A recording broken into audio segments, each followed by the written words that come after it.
नमस्कार बच्चों, मैं विनोद कुमार सिंह, संत जोसेफ स्कूल टाढ़ी। कल के वीडियो में हम लोग पढ़े थे पदार्थों तथा उससे बनी वस्तुएं। आज हम लोग पढ़ेंगे आणविक अंतराकाश। देखिए यहाँ लिखा हुआ है आणविक अंतराकाश।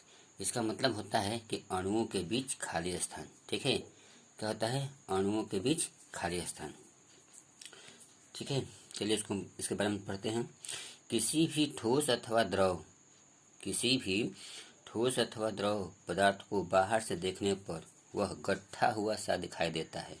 ठीक है, वास्तव में क्या होता है? गट्ठा सा। वो गट्ठा सा नहीं होता है, वो क्या होता है? अणुओं के बीच खाली स्थान होता है। जो गट्ठा सा दिखाई देता है ना, उसको हम खाली स्थान में देखते हैं। तो यह आणविक अंतराकाश का एक परिभाषा भी हो जाएगा। ठीक है, देखिए इसका एक हम लोग प्रयोग करते हैं।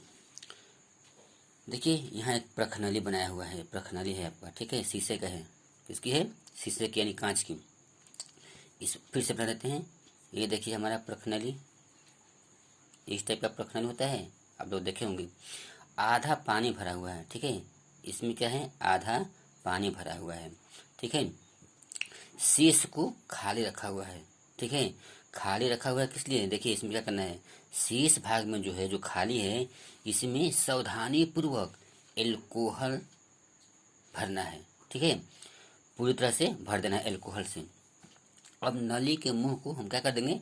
बंद कर देंगे। तो यहाँ बंद कर दिए। बंद करने के बाद इसको हिलाएंगे, ऐसे से हिलाएंगे तो ये क्या हो जाएगा? मिल जाएगा तो मिश्रण बनेगा। क्या बनेगा? मिश्रण।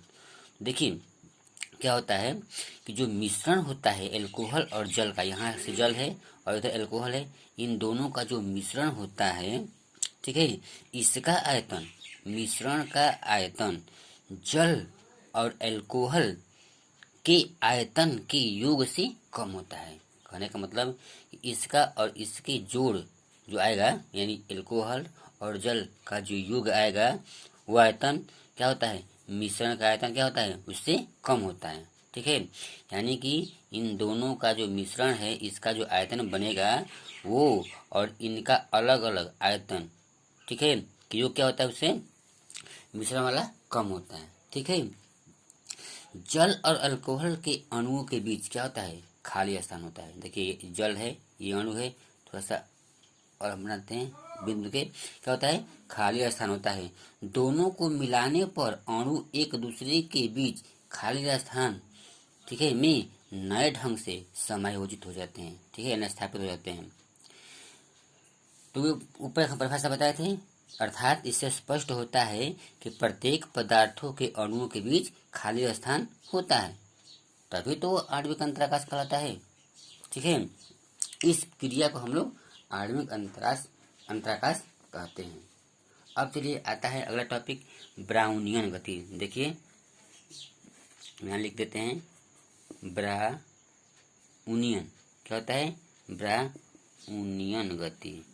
ठीक है, ब्राउनियन गति ये क्या होता है? इससे पहले इसको हम जानने से पहले थोड़ा सा बताते हैं कि ये जो ब्राउनियन गति है, ये रॉबर्ट ब्राउन नामक वैज्ञानिक के नाम हुआ है, पढ़ा था।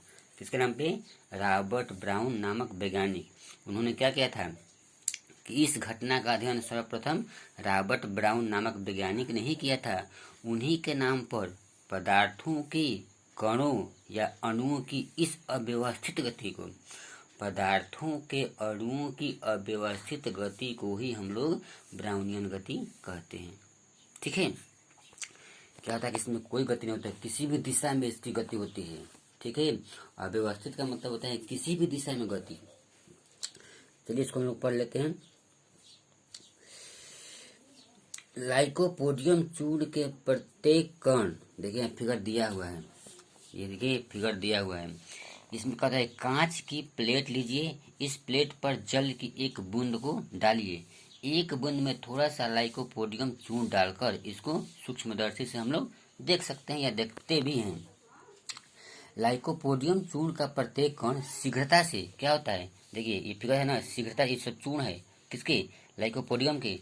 क्या होता है कि इधर उधर गति करता हुआ दिखाई पड़ता है, कभी इधर से इधर, इधर से उधर, ठीक है, गति करता हुआ दिखाई पड़ता है। लगातार देखने पर लाइकोपोडियम चूर्ण के कण किसी भी या किसी एक दिशा में चलते हुए अचानक चलते हुए अचानक ही किसी दूसरे दिशा में क्या होते हैं, मुड़ जाते हैं। देखिए पहले यहाँ से यहाँ तक चला, अचानक कभी इधर मुड़ गया, कभी तब गति क्या होता है, दिशा क्या होता है, परिवर्तन होता है। इस प्रकार इनकी गति अव्यवस्थित होती है, क्या होती है, निश्चित नहीं होता है, कहीं किधर भी हो सकता है। ऐसे प्रतीत होता है कि प्रत्येक कण क्या होते हैं, एक दूसरे को, प्रत्येक कण पर कोई वस्तु कभी एक ओर तो कभी दूसरी ओर क्या होता है, लगातार धक्का देकर उसका मार्ग बदलता रहता है। ठीक है, यही है ब्राउनियन गति। ब्राउनियन गति का मतलब होता है कि इधर उधर अव्यवस्थित गति, एक तरफ से कह सकते हैं अव्यवस्थित गति। ठीक है, तो ये था ब्राउनियन गति। अब आपके मन में प्रश्न आएगा कि ब्राउनियन गति क्यों होती है, ब्राउनियन गति क्यों होती है। तो इसका भी एक कारण है।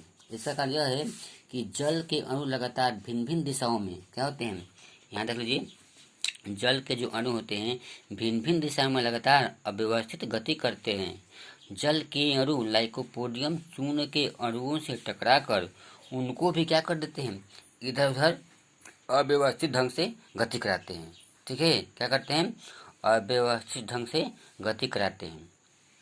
जल तथा अन्य सभी द्रव, जल के अलावा जो अन्य द्रव है जैसे तरलयुक्त पदार्थ, अणुओं में ब्राउनियन गति होती है। केवल जल में ही ब्राउनियन गति नहीं होता है, अन्य सभी द्रवों के अणुओं में क्या होता है, ब्राउनियन गति होती है।